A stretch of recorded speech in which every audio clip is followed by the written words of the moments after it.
Good evening and welcome to TalkSports, our weekly midweek program where we speak with the movers and shakers of sports, the sportsmen, sportswomen, administrators, coaches, whoever wants to be involved in sports, we get to talk to them. Well, on this evening's program, we should be speaking with the chair of the Women in Sport Commission of the Caribbean Association of National Olympic Committees, that's CANOC, and the person in particular is Annette Knott of Trinidad and Tobago. So as soon as Annette is on, we should be speaking with Annette. But to let you know that in the meantime, there is, the action is, well, the major sport in action in the region from now is obviously cricket, that third and final test between West Indies and England being played at the National Cricket Stadium in St. George's, Grenada. And it's day one of that test. Well, things look good for West Indies initially, I should say, but somehow England was able to hold steam. I mean, after what, 100 and few for 9, England was able to eventually all out for 204. It's surprising that they got past the 200 run mark. Many thought that England may not have reached 150, but that last stand there was, quite critical for the English, and they were able, to get past 100, and no doubt a bit of bother, I would say, for West Indies. Okay, but what can you say? That's the nature of it. Well, folks, it seems as if we may be in to talk to Annette. I see all smiles from the background there. Annette is smiling, so it appears that after all, Annette is on with us. And let me welcome Annette to our program and say good evening to Annette Knott, the chair of Women in Sports Commission of CANOC, the Caribbean Association of National Olympic Committees. And I hope I was correct, Annette, in saying good evening to you and also saying that you joining us live from the Twin Island Republic of Trinidad and Tobago. Definitely. You know how live it was because I had to move from one spot to the next. So, yeah, definitely live. I had to find a spot that was much more conducive to be able to come on. And thank you for inviting me. It's always a great opportunity when we can talk about women in sport and anything to do with it. So thank you very much, Michael, for this opportunity. Yeah, always a pleasure. And it's right off the bat, it's important because this month is celebrated as International Women's Month. And obviously, CANOC leading the charge as always with, and you as the chair of the Women in Sport Commission, also with a couple of activities. But first of all, how important is the month of awareness basically for international women, and knowing for a fact the contribution and achievements of women, especially in sports, in the Caribbean region in particular? And I think we're very fortunate to say that this year the theme was breaking the bias. And we're very fortunate that we have so many women that have already broken the bias. The vice president of the IOC, the International Olympic Committee, is from Aruba, Nicole Howitz. We have Fortuna Belrose from St. Lucia, who is the regional vice president for the Commonwealth Games Federation. We have your own, and I say our own, Sandra Osborne, who is the president of the Barbados Olympic Committee, but also a legal advisor to the Commonwealth Games Federation and on a number of different commissions in the IOC, etc. And we have an IOC member from Cuba, Maria Calderon. And so, yes, we've already had women that have broken the bias. But of course, we have to be setting the stage for the future and getting some more women on it's around the table that we need to have the women helping. You heard that the word I'm using, Mhm. helping the men to keep the right balance, because life is about balance, and the balance means that you need to have women around the table as well, so they get those views as well. Okay. And from a CANOC point of view, what sort of activities, CANOC and in particular your commission have been doing regarding the women in sports and especially for this month of awareness? Well, it's been really great, because what happened when I became chair of the CANOC Commission of Women in Sport, I didn't want to sit around the table with four or five women trying to dictate what goes on in 26, 30 countries, and felt that the best way to have a commission is to have a representative from each country. And it has worked like a dream. Last year, we had activities for a whole week and some that went on for the rest of the month. And this year, definitely even more activities. Each island has said what they've done. They've had conferences, they've had webinars on women's leadership.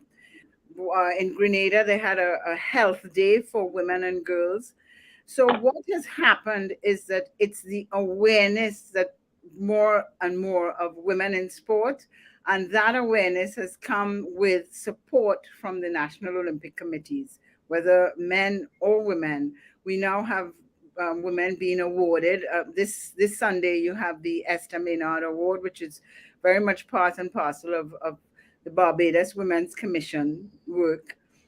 Saint Kitts, they honored all their executive members in every of the one of their national associations as women who are now gotten to the stage of leadership. So there's been lots of activities, and I have to say that I'm really pleased that we now have more and more people active and wanting to do things. I mean, I've only mentioned a few, but I would say in every territory, there was some activity that highlighted the fact that this is women's, not just Women's Day, but what we call Women's Month. And are you satisfied that the recognition of the achievement, the progress, and the contribution made by women, especially in sport, is being um, given its fair, given fair recognition, I should say. You asked me that question smiling from the beginning. You know what my answer is going to be. Um, when I look at just look at some of the boards that are thing, and our favorite one is, Mhm. of course, in the West Indies is cricket. So I look at the West Indies Cricket Board of 18 members, 14 directors, and then non-member, whatever the jargon they use, and there is one woman, one. West Indies cricket, women's cricket has really taken on. I mean, everybody looks forward to watching our women, etc. So why do we still only have one woman on the board? So it comes to the question now of, in the leadership roles, round the table where decisions are being made, do we have to go to quota systems? Do we have to say that if you have a board, you must have 30%? Or do you have to say, so in other words, is international cricket going to say to all the boards around the world that it's time for you to have quotas percentage? I'm not one for quotas, because I feel women earn their place and therefore there's no need for quotas. But in situations where you're not seeing the progression, maybe that's something. I mean, the IOC is 30 to 40% now, and moving even more so. So yes, maybe that has to be, after give them a big stick until they realize the real value of having that balance on any board. So, so we are really lagging behind in the Caribbean because you say IOC. I know FIFA also has Absolutely. similarly in terms of a quota and things like that. So in the Caribbean, and particularly you use cricket rightly so because it's one of the major sporting discipline in the Caribbean, and with even a women's cricket team that is on the world stage as well, competing in international tournaments and things like that. So we're really lagging behind. As chair of the Women in Sport Commission of CANOC, what sort of pressure your commission or CANOC can probably put so that these things can be regularized? So it begins with the whole question of advocacy and being out there. So to begin with, so even just simply like a talk show like this, where we come on and probably highlight, because I'm sure that a lot of the listeners probably and people who are streaming in probably didn't even realize that the West Indies of an 18-member squad, or executive. I say squad because it sounds like a squad. 18-member executive.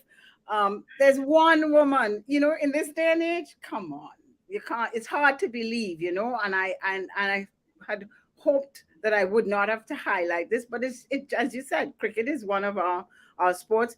There's so much activity. We're watching the women at the same time. We're hoping the women, that it's happening over the last few days. Why would we want to do this? So yes, what would happen is we would have to continue to advocate, push, etc. That it's time for change.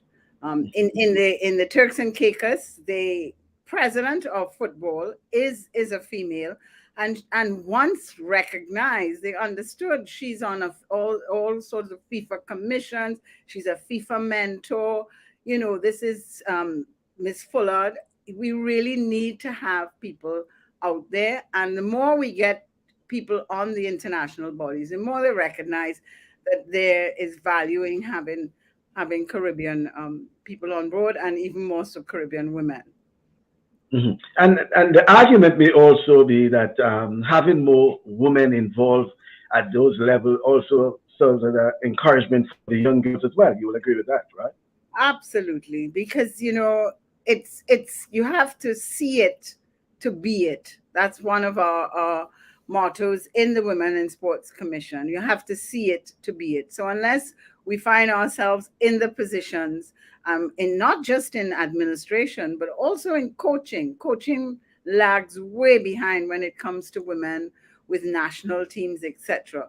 And they have the capabilities, but a lot of time not necessarily the confidence, because they haven't been given the opportunities. So definitely for any kind of motivation and incentive for young girls. I mean, the honesty is that many of us who are now in this position started off as athletes. We worked hard in early days of administration as a volunteer. And to see a young girl say to a young girl, this is what to do, and if you do this, you'll achieve. And she'll say, what? You work so hard, and where are you? You making tea and clearing up the dishes after the meeting. No, I don't want to be there. They're much more assertive, etc. So, but if they see that you're getting into the positions where you can make a difference, where you can challenge the what the status quo is, then you'll find more and more we will get young women say, "Oh, I could be there. I could be on that committee. I could be a vice president of the IOC. I could be the president of the IOC because I have everything that it takes." Mm-hmm. Yeah, well, interesting enough. In terms of activities for your commission, are there any other activities for the month of March or probably for the remainder of the year? How you plan to have those activities? What we've found is that with COVID, it created a great opportunity for us to meet regularly. So it doesn't only become that March is the time of year when everybody's focused on International Women. So what we try to do is at least once every 2 months, we have a Zoom meeting. We call it Link to Think.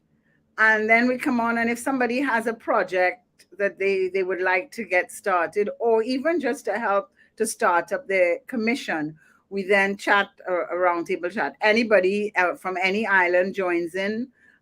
They get the link through the CANOC website, etc., and they can come and join in and have discussions on, maybe even they have a struggle within their National Olympic Committee on convincing, on leadership, etc. And this is where we can lend support. So the Link to Think has been a very good project. It's worked. When I say project, it's a good way of us getting together and not waiting for once a year International Women's Day, International Women's Week to be talking about women's matters. We were all the way through talking and supporting each other on projects and what we could do during the year. Mm-hmm. That's that's nice to know, and certainly, in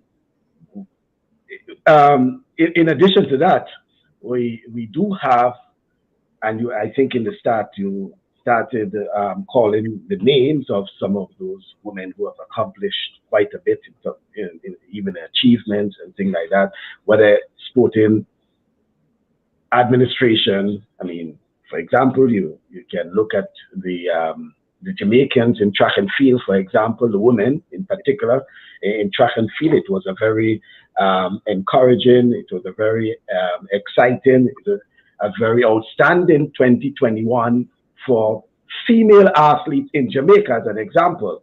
Okay. I like, Michael, I like to just stop there because I need to say this. Please.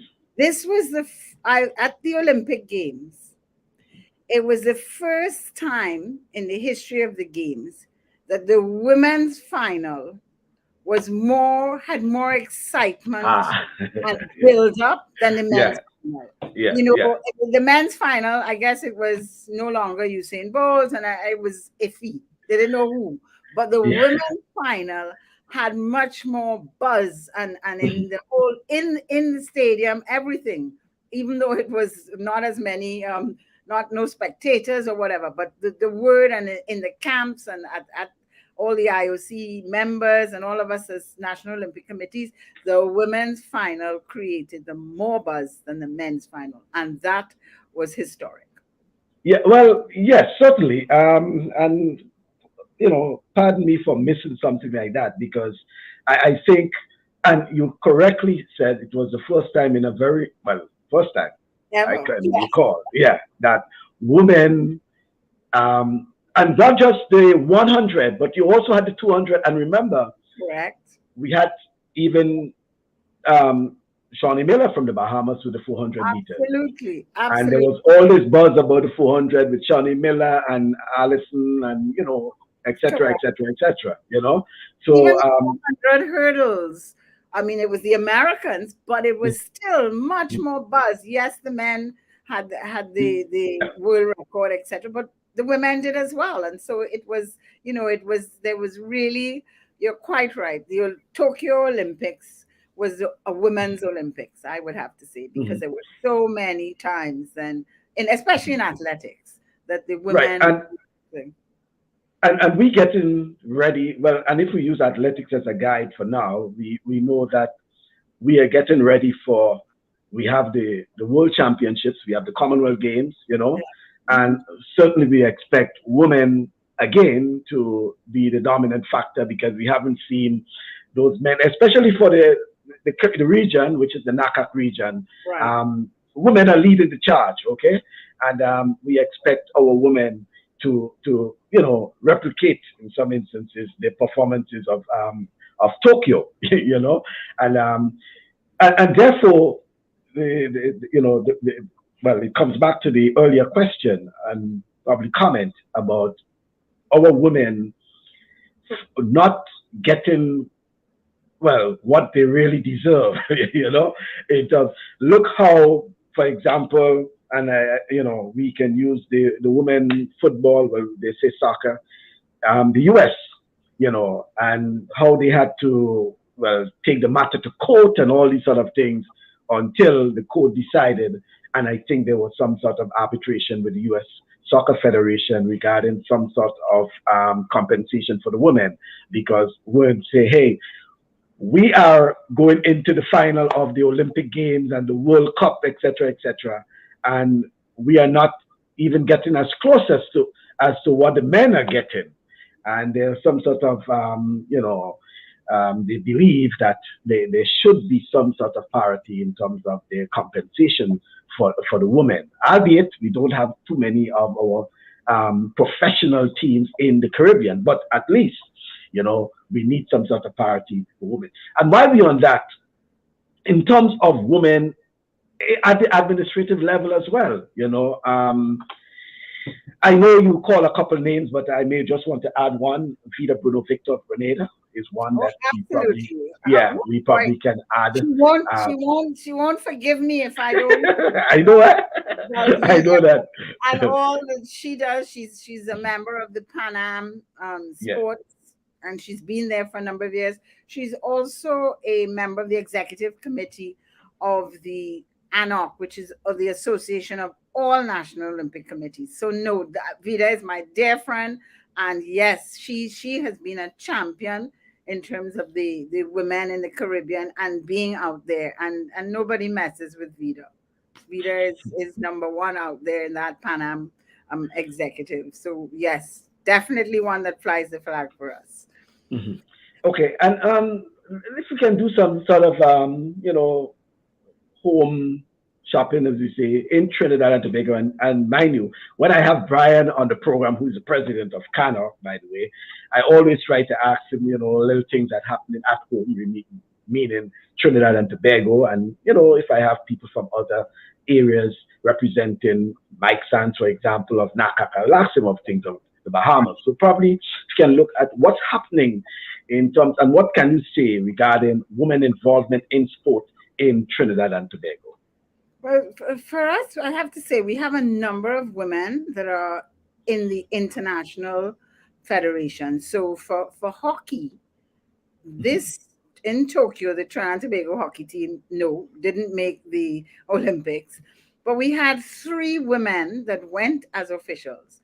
Maureen Craig Russo is on the executive board of the International Hockey Federation. In the last election, she won 80-2 against somebody else from, I can't remember where they were from. Maureen won really very, very strong on the international and went there as somebody for the arbitration committee. And then we had 2 other people. One went as technical officials, Rhea Richardson and Ayanna McLean as an umpire. So when you think of the world of sport and the world of when we have officials are able to make it to that level, whether male or female, and to have 3 women at the Tokyo Olympics in hockey as officials, we say hats off. We also have so many others in different sports. So in triathlon, we have some person who's Karen Arajo. She's on the Commonwealth Games Federation Triathlon Committee. We have Sonia Johnson in chess. So we have a number of people, and that's what we keep saying. Tell us, we say this to the whole of the Caribbean, tell us where your people are. Let us shout it out loud so that, again, we come back to see it, to be it. So if you got involved in chess or you got involved in hockey, but you didn't see necessarily yourself as the elite player, but you could see yourself as an elite umpire or as an elite technical official. And so it's great when we have these youngsters going and making it into that arena. That's the highest level you could go in any sport. Mm-hmm. Yeah, well, that's very, very interesting to know. And I know our good friend Brian, who has always been pushing for what he called gender, race, and inclusion and diversity. As he used to. Yeah, he's been a champion. He's been a champion. In fact, in the last 8 years of our administration, one of the projects we have is called "The Future is Female," and it was his conception. He said, discussed it. Let's use this, and what it did is focus our attention over the 8 years on giving opportunities to women. So if there was a coaching course, we would look for women first. If there was a management course in sport admin, we look for women first. It was almost, you had to make a deliberate focus just to be sure that our women were getting the opportunity. I mean, we've had a few complaints from the men and say, oh, so if you're in the Olympic Committee, TTOC, you can't even get a in because it's only for women. But it was important. It's a bit like I was saying with the quotas. Sometimes you just have to force the issue to ensure that opportunities are there. And I think that over the 8 years, it has really resonated with a lot of the national governing bodies, and maybe the promotion more and more of female coaches and technical officials. Mhm. And Annette, how would you suggest um, or recommend for young girls or women who are on the sidelines, maybe looking at this and want to get involved? Yes, there may be challenges and there may be well, I would say challenges rather than barriers, because some people look at it. There may be in the context of barriers, but they look at it as challenges. How would you recommend or suggest that they get involved? I think that it's obviously with any sport, it has to be, or anything you do, it doesn't have to be only sport, whether you're involved with music or any kind of cultural, you have to have the passion to want to do it. And the often the incentive is with girls and boys, but more often with girls. The science says it's if they have a group of friends in it, etc. They have to be understand that yes, there's so many pathways in sport. It doesn't have to be, not everybody's going to be an Elaine Thompson or Shelly Ann. Not everybody's going to be a Michelle Liai, but there are other avenues in sport that you could get involved with and reach to the top. So I've had that question put to me sometimes: how you get to be Secretary General? I want to be there. I said, actually, it took a long while, but it was on the ground. I was a hockey player and a hockey coach, and it was about going to paint fields and be committed. And it's that commitment that sometimes they don't realize that it takes more than just saying, oh, I want to be there, and there's an easy step. I think like anything else, it has to be understood that there is a measure of commitment that you have. But once you have that passion and commitment, you can go anywhere. Right now we have so many more of the international federations taking on young people in all aspects, in event management, in administration, in finance. And so the pathway does not only in sport, doesn't only have to be as an elite athlete. The pathway to the top could be in many, many other areas. And it's just that from the early stages, that commitment and passion, and for us as sports leaders, etc., offering those incentives and showing the young people that there is a way, and that if you see it, you can be it. Okay. I also want to give you that opportunity, Annette, to speak about your journey, your involvement. Yes, you mentioned about being a hockey player, being a coach, but your journey in terms of, being involved in sport, whether it is from a very early age all the way up. I mean, I know it spans quite a few years. You Yes, have been around for quite a while in terms of sports. The name absolutely. Annette, not, I mean, whether it's the Olympic Games, whatever it is, you have been around. So let's talk. Who is the Annette Knott we are speaking to now? Well, I have to say that for me, I was fortunate that I came from a sporting family. And so therefore already it was one step ahead. My father was in the early days a FIFA referee and FIFA referee in the Caribbean. And so from an early age, we saw him going out. I really wanted to be a footballer. But at that time, women's football was not necessarily the thing. They didn't have that many teams and clubs, etc. So I went to hockey, played to the national level, but I got injured very early in my career. So I would have to say that it was curtailed at an early age. I could still play club hockey, but not international hockey. And so then I got involved in administration in my early 20s, and got, because I lived in Tobago, I was had a pathway to get onto the Trinidad and Tobago Hockey Board, so that they would have had a representative. They always say once you come off the bench and you get that opportunity, you make sure that people know that you're there. And I guess that had happened with me. So I continued to play club hockey and was part of administration. And then when I stopped playing, I went into coaching, and I was the first female coach that coached a championship team in hockey, and felt very proud of that. It was interesting though, every time I went and the team was doing very well and we won our division, I'd get some male coaches say, well, I could come and help you, I could come and help you because, I said, that's quite all right. We got where we got to without your help. We can continue without your help. But, they almost felt like how she could get them to there. Fortunately, it was a group of very young, fit players. Anyway, we got there. And so I've always been in administration from very young. And as I said, in my early 20s, I was on the Trinidad and Tobago Hockey Women's Association at the time, and continued in my club as president, and very involved in Tobago, in anything that was happening. I would find myself heavily involved.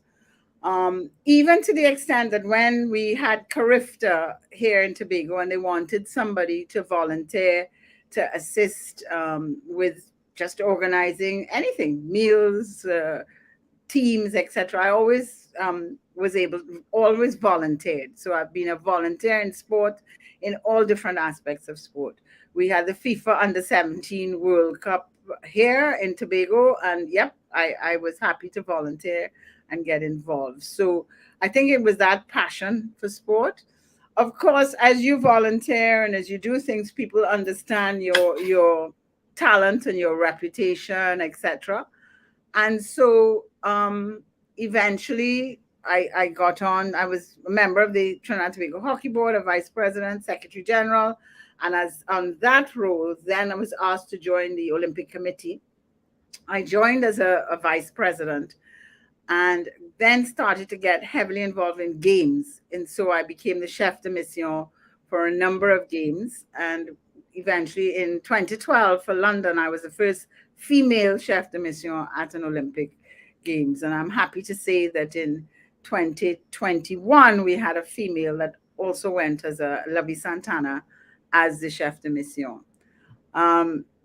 Then in 2013, I became the first female secretary general of the Olympic Committee. And and it's been the commitment and just the passion for sport. Any area that I can help and ensure that the young people coming behind have the same types of opportunities. A little bit, it's not as easy as just talking about it and saying it. Not that it was, I would say with me, I never felt it as a real struggle because I enjoyed it and committed it. I have a son and grandson, so that never stopped me from playing. In fact, I could always tell people the tale as soon as I was able to run again, 8 weeks after having delivered my son, he was on the sideline. I was running around the hockey field, you know, and running off at halftime to see how I could help him, and then coming back on the field. But that was part of coming from a sport family. So most of my members of my family have been involved in sport from the time we were little. So it does help when you have parents that are very supportive. And my parents weren't helicopter parents because there were 7 of us. So you can't afford to be a helicopter parent when there's 7. And so therefore we were very much, you had to make it to say that you weren't going to get any special treatment. Parents shouting at the sidelines and stuff. We went off the games and we played, and so you became your own person. So that's very much my story. And I've been the Secretary General for the last 9 years, and on an IOC Athletes Entourage Commission and been part and parcel of a few commissions that have done activities, getting prepared for games, etc. Consulting on what is needed at the games, especially when it comes to athlete, because we are athlete centered as an Olympic Committee in Trinidad and Tobago. Yeah, well, quite interesting indeed. And again, what you're saying there serves as sort of is heartwarming for even those young people in particular, because both boys and girls can understand that there's tremendous opportunities available in terms of growing and developing. Because I'm certain um, this that sort of sojourn, in sports over the years would have surely helped in your development. Absolutely. I mean, in every way. In fact, I still feel that I feel that being part of a team sport for Hmm. me has really helped with choices, because you can't always think of yourself when you're in team sport. I mean, people who are in individual sport may want to argue with me, and we can have that discussion. But I've always felt that team sport was a great foundation, because no matter how good a player you were, you still were dependent on the other 10 people on the field. And even if I was a star at any time, it didn't make any difference. You can't win the game on your own. And so therefore it is all part and parcel of, when you're doing anything, for it to really be successful, you need teamwork. And Hmm. so I think as a sport, but I suppose even in individual sport, you still go as a team or as a club. So there's so many lessons to learn from sport. And one of those, in fact, we were talking about it the other day with another older player and myself, and we were saying, what sport taught us is how to deal with disappointment. um, we would lose a match, and lose badly 7-0 or something, and we had to lift ourselves to come out to training the next Tuesday, and to put that behind us and get ready for the next game. And I think that those are the kind of lessons. So for individual athletes, you come fourth or fifth after working so hard at an Olympic Games, the Pan Am Games, etc. How do you pick yourself up again? And so that mental strength has helped in life, and dealing with disappointments in life and how you move on. So while at the now everybody, the hot topic and trending is all the mental strength for athletes and the elite athletes, but it happens all the way down to the young team that are playing in the community. You lose the game this week, and your coach has to inspire you, or your parent or somebody has to inspire you to lift yourself up and go again. And that's life, isn't it? That you really have to do that. So yeah, sport has Yeah. given us that tool. Hmm. Yeah. Well, that's good to know, and certainly a sort of template for young people in particular, because we are hoping that through sport that we can, forge in terms of development and things like that. But on a regional basis, though, Annette, and your involvement in sports at that level in terms of Trinidad and Tobago and at the Olympic Committee level. Um, and just well, when I say your opinion, but do you think that we are in a position in terms of the region?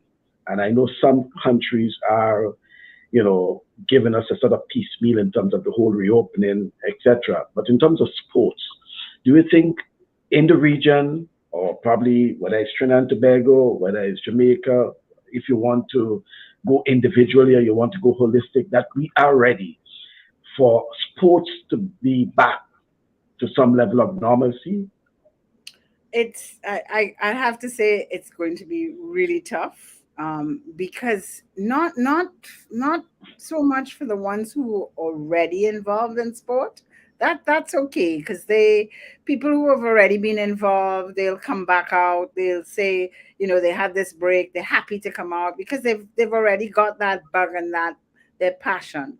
What will be the difficult and the challenge for many national sporting organizations throughout is the people that have either dropped out or are no longer interested, or how do you motivate an era of young people that have gotten used to not exercising, not being outdoors.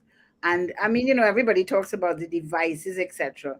It will be on us as sporting organizations, on the ministries of education and ministries of sport, to offer opportunities so that the children will not find themselves continuing to be on devices. It's going to be a challenge, but if you look at any child, let's say a 9-year-old, and I use my 9-year-old grandson as an example, if you leave them to stay on the devices, etc., oh yeah, no problem. But if you find things to do outside, if you say, let's go to the beach or let's go on a bike ride, they're happy to do it. So people will have, parents will have to make the effort. Teachers will have to make the effort.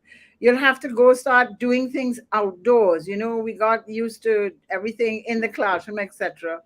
In the days gone by, you would learn things outside. People have to start doing things outdoors to really get the young people with that incentive to do things again. And unless we make that concerted effort, you will find that the numbers who will eventually gravitate to competitive sport will be less and less. And we had this, we were talking sport for all, and these conversations even before COVID, that there are less and less participation in sport because of devices, etc., etc. It's going to be even harder because now they've got 2 years, in most cases, 2 years where they have not been able to play and have the right to play. And so therefore, it's a challenge, but not a challenge that we should just throw in the towel. We need to just get there, and it has to be up to the sports leaders, the leaders in education, etc., to understand and get the countries moving again. Mhm. And you may want to add that we have to be more creative now because of the challenges, right? Absolutely. So as you said, creative, and whether how do you get them out there? Do you go back to the old traditional sports day once a year, etc., or do you have a combination, two or three every month? You have a little sports meet, and children love to be competitive. You have a little sports meet, and then that builds points, and you have to be creative. You have to be Mhm. creative. Okay. All right. So getting back on the track of women and women in sport, let's hear a little more about your commission, Women in Sport Commission of NACAC. For those who don't know, what's the Women in Sports Commission? So in our national Olympic committees, each national Olympic committee will have a representative in the Women in Sport Commission. So as I said, I think I said earlier, we didn't, often when you have these executive boards, you might have a small commission of 5 or 6 people giving directives, or getting and organizing the whole commission. We are so, with all the different islands and the movement, etc., we felt, and it was the early stages because many of the national Olympic committees didn't have a women's commission. We felt, let's find the person in each island who's keen, passionate, committed, and use that person to help to promote women in sport, and it worked. It's been, we've had so many of our women, and many of them very young women, happy to get involved. They know they have the support. They know that if needed, we would champion their cause, etc.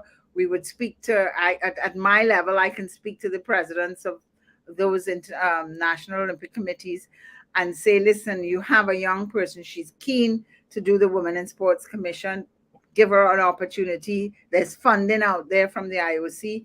Please help and support. And so that's really how our commission started, with every island having a representative. as part of the Women's Commission. Of course, some more enthusiastic than others, but I would say generally I've been very pleased with how much more has been happening. More and more people are forming a structured and formal Women in Sports Commission, but that's not sometimes if you want to get things done and you want to have people active, you don't have to structure it so in such a way that it's difficult to join. We made it as easy as possible to get involved.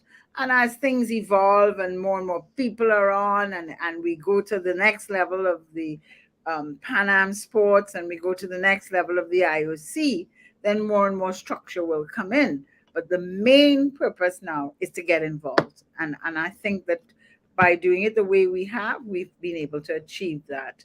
So that it was really good to see both in 20, even with COVID, 2020, 2021, people were still doing activities. They were having webinars, they were having online exercise, they were still doing a lot of things. And even now, as in 2022, where we're now opening up, in many cases, a lot of people have had activities. As I said, in Grenada, they had a all Saturday a women's fair, and they took a health fair, and so yep.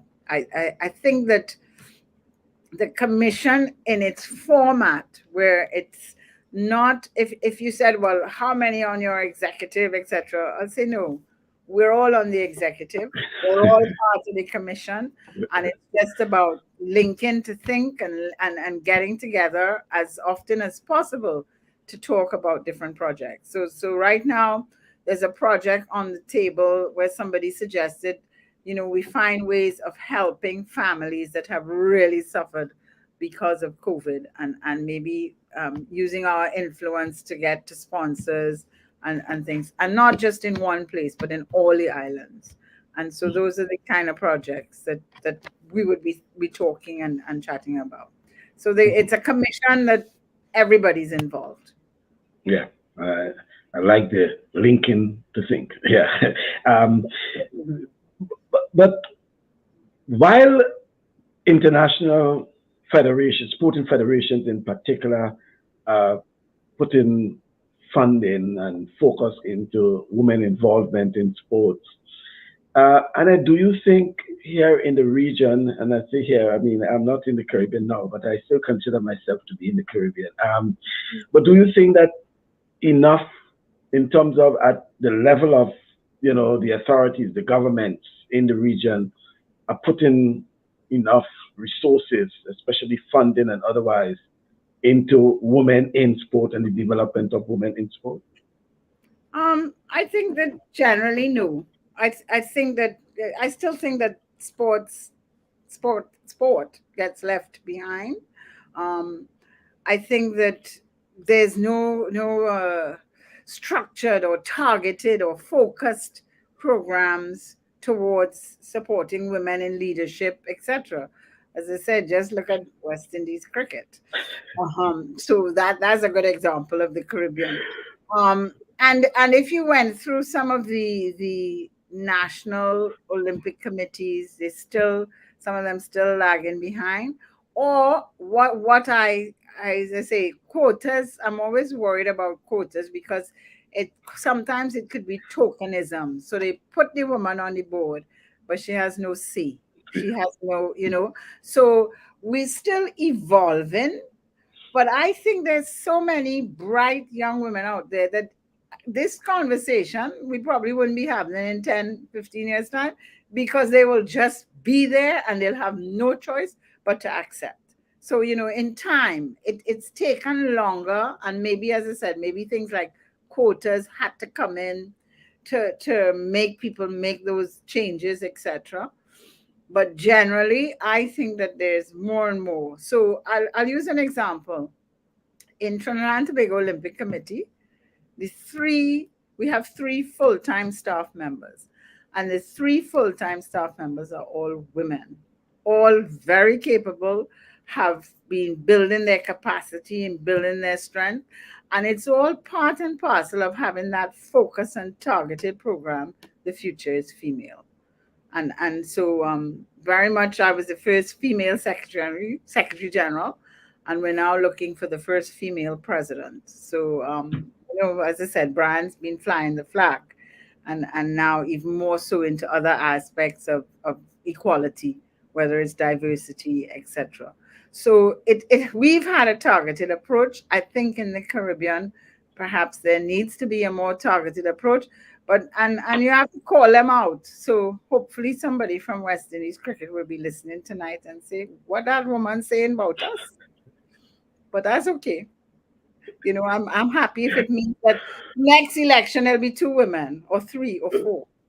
Okay. And just for clarity, I think the woman you're speaking about is Anne Brown. Okay. Yes. Oh no, Yeah. Anne is no longer there. I mean, Oh, Anne is. I played hockey with Anne, and I Oh, know okay. Anne as a very strong administrator. We grew. I have to say we grew up together as Anne was. Oh, Very she's just a selector, right? yes. I Yeah. talking about round the table Yeah. where it says this is what we're doing. Yeah, she's part of. There are women there. There are women on the different commissions, etc. But not The at that. decision makers. Not the decision makers at the table. And maybe sometimes I might even say, if I don't suppose anybody will challenge me for it, but if they do, I'm prepared to say, maybe that's why there are so many problems. Maybe they need a little more balance. Maybe they need a few women and they comment. So you Yeah. can't imagine a home without male and female, or maybe people might say, okay, Annette, you're probably old fashioned, etc. But it's all about balance. And so who says maybe a few more females might have tipped it another way. We have some robust conversations around our table. We're 50-50 on our executive at the Olympic Committee, and robust conversations. But it means then we have robust conversations, and maybe that's what's needed. Yeah. Well, I laugh because they said men bring and discuss problems at the table while women bring and discuss solutions. They I always like have this thing where, yeah, they say men bring problems at the table, women bring solutions to the table. So they always say, hey, we need women to be a part of fantastic, the Mike. discussion, part You're of the quite discussion. right. Love that. Yeah, Love that. yeah. Yes. I'm going to But do that now. but and on with the Trinidad and Tobago Olympic Committee, I know Brian is serving his last term or whatever it is. Are you, Annette? Are you hopefully will contest the presidency of the TTOC? Whoa, that's a loaded question in these what you call it, campaign times. So I won't answer directly. I'll be part of the Olympic. I want to be part of the Olympic Committee for another 2 terms, and so therefore whether it's in the capacity of president or secretary general, both those posts are very important in the Olympic movement. Brian will still be around as the first immediate past president, and we will always value his wisdom, and so he would be a good consultant. We wait to see. It's only less than 6 weeks away. April 30th is our meant to be our election. We haven't quite announced it to all our things. So maybe this is the first announcement that April 30th will be our election day. It has to be ratified, etc., before the final thing. So maybe in 6 weeks' time we'll know better. So Yeah. And probably in 6 weeks' time, I'll know whether I will be speaking again with the president of the Trinidad and Tobago Olympic Committee. Yeah, but you're correct. The positions of president and general secretary are very important.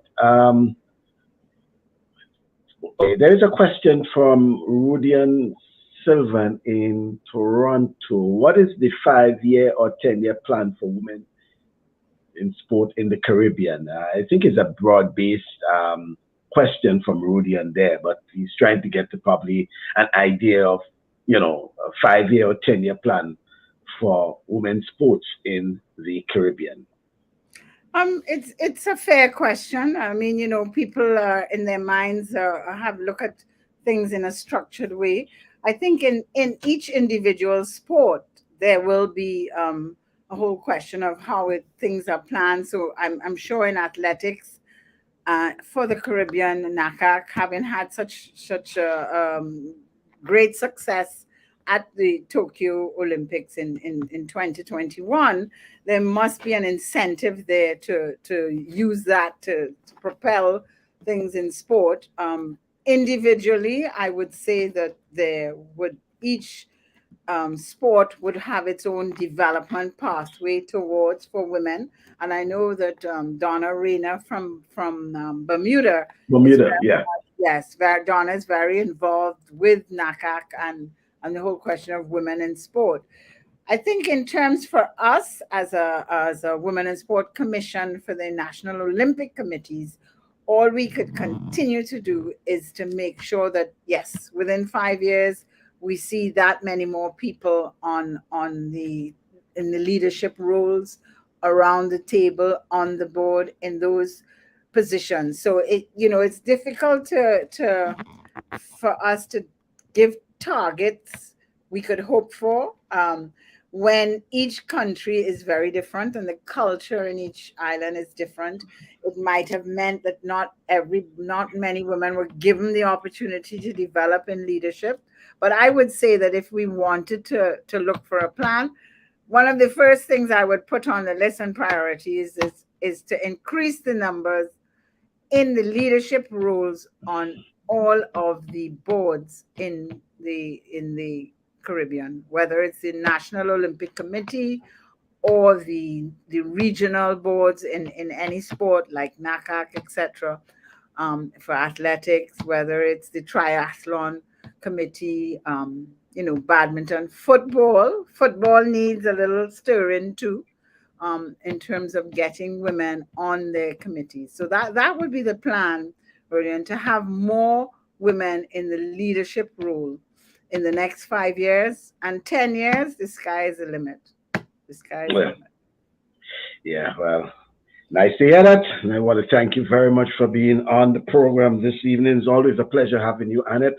And what's stimulating, I'm certain um, that that challenge out there, especially to Cricket West Indies, was something you'll hear about in the next few days, because certainly I know it will make the rounds in the news, a challenge to Cricket West Indies at least. And I think it's fair enough in terms of that, because the women are doing quite a bit in terms of women's cricket, and they're trying to get more women involved in cricket. But as you said, they need to have women at the leadership position and the decision-making position as well. All right. As you quite rightly said, they can talk about the problems, but we have the solutions. Yeah, thank you very much. I appreciate it. Thank you very much, Annette, for being on the program. I appreciate it. Thank you for the opportunity. I'm happy always to discuss, our Yeah, women in sport and how we can help women's leadership and let our young people see it to be it. yeah, thank you very much. Okay. Okay, Bye. bye too. Bye. Okay. So, folks, that you hear there from that's Annette Knott, um, live in Tobago, but chair of the Women in Sport Commission of CANOC, which is the Caribbean Association of National Olympic Committees. And speaking about, women involvement in sport, it has been a pleasure having Annette on our program. Coming up on Saturday, folks, we have the chair of the local organizing committee of the Carifta Games in Jamaica. That's Mr. Mike Fennell. He'll be our guest on the program, and we also hope to have some of the other officials, the big wigs of athletics in the region also. So you have all your questions, but the Carifta Games will be the focus of our program on Saturday. The chair of the local organizing committee, Mr. Mike Fennell, will be our guest, along probably with the president of NACAC and also the technical man, Mr. Keith Joseph. But we have a big round table coming up on Saturday dealing with the Carifta Games. All that you expect to hear about in terms of what we should see at the Carifta Games, and I'm certain you have some questions you want to ask regarding character games. So that will be our program on Saturday. You join us at 1 o'clock in the afternoon. That's 1 o'clock Eastern time in the afternoon. Folks, that's our program here live from Williston in North Dakota. Looking forward to being with you on Saturday at 1 o'clock your time. That's Eastern time.